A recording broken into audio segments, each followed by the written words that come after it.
Tumeona mkono wake Bwana. Le doute est un état de quelqu'un qui ne sait que croire, qui hésite à prendre parti.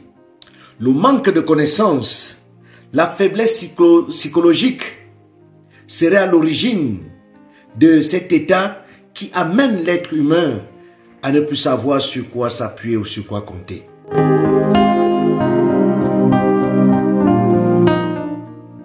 Madame, Monsieur, bonsoir. C'est vendredi. Bienvenue à votre émission Us et les vendredis. Nous vous proposons le thème que nous avons intitulé « Mon enfant, ne doute pas ». Pourquoi ne pas douter?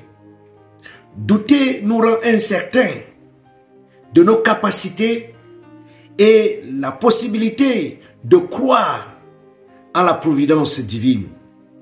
Le doute nous amène à hésiter sur quel piédestal nous pouvons nous situer ou nous appuyer. La parole de Dieu dans le livre de Psaume 115, le verset 3 déclare ceci.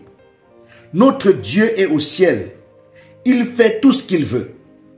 Si nous pouvons comprendre ce concept, le doute, nous ne serons pas certainement sous le coup de la menace du doute. Parce que lorsque nous avons la connaissance de ce que Dieu est capable de tout faire, qu'il est au ciel et il fait tout ce qu'il veut, nous nous soumettrons forcément à sa providence, nous allons espérer à sa miséricorde et nous allons surmonter les difficultés de la vie. Aujourd'hui, Satan a réussi à installer quelque chose dans la pensée humaine, de croire que lorsque nous sommes confrontés à des difficultés, il faut s'apitoyer sur son sort, ou bien lorsque nous voulons faire le bilan de notre vie, ce qui est important, c'est ce qui est négatif. Chaque fois, il nous amène à ne regarder qu'à ce qui peut assombrir nos vies, à ce qui peut ternir l'image de Dieu dans nos vies. Parce que d'ailleurs, c'est tout ce qu'il est venu faire lorsqu'il a poussé nos premiers parents dans le péché. Ternir l'image de Dieu dans nos pensées. Et c'est pourquoi, depuis ce temps, l'être humain, quel que soit le bien que Dieu fait, s'il y a une petite souffrance, une petite difficulté, une épreuve qui se présente, il oublie ce que Dieu a été dans le passé. Il y a un auteur américain qui a déclaré, si vous oubliez tout, n'oubliez pas la manière dont Dieu vous a conduit dans le passé. Il y a un cantique que j'aime beaucoup qui nous rappelle la situation dont je suis en train de décrire. Le cantique 125 dans les hymnes et louanges. Quand le vol de la tempête vient assombrir ton ciel bleu, au lieu de baisser la tête, compte les bienfaits de Dieu. C'est un poème, c'est un hymne qui a tout son sens. Parce que ce n'est pas tous les jours que tout sera clair dans ta vie. Ce n'est pas tous les jours que tout sera stable dans ta vie. Mais si tu te figes, si tu te focalises seulement sur les instants de difficultés, de peine, de douleur ou de chagrin, tu penseras que Dieu ne fait rien pour toi. D'où les paroles de ce chant. Quand la tempête vient assombrir ton ciel qui est bleu, oh, au lieu de baisser la tête, compte les bienfaits de Dieu.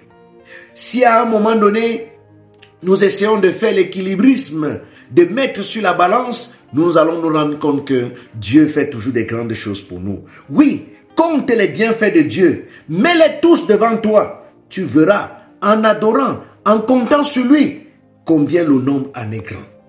Ce que Dieu fait au quotidien pour apporter de son amour, de son soutien pour toi.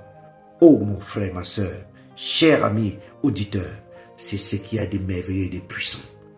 Dieu ne permettra jamais à son enfant d'être touché au point de se sentir abandonné. Oui, Dieu n'abandonne jamais sa progéniture. Peut-être il y a quelqu'un qui en ce moment connaît des moments difficiles Et Satan, il a réussi à tomber dans le piège de Satan qui est de ne faire surgir dans sa vie que ce qui le rendra triste. Je demande à Dieu d'intervenir dans la vie de ces personnes. Ô Seigneur, fais voir à ces personnes combien tous les jours tu œuvres pour son bien-être, combien tu œuvres pour son mieux-être, combien tu fais tout pour qu'il sente qu'il est aimé et béni par toi. Manifeste ta grâce dans sa vie, au nom de Jésus. Amen.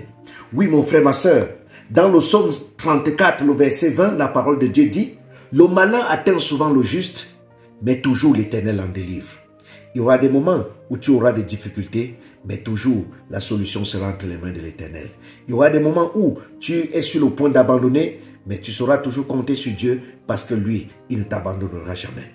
À vendredi prochain, que le Seigneur te bénisse et qui t'encourage à comprendre que l'avenir sera plus meilleur avec lui et tu seras toujours béni.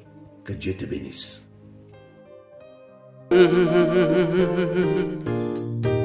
Ha ha ha, tumeuona mkono wake Bwana.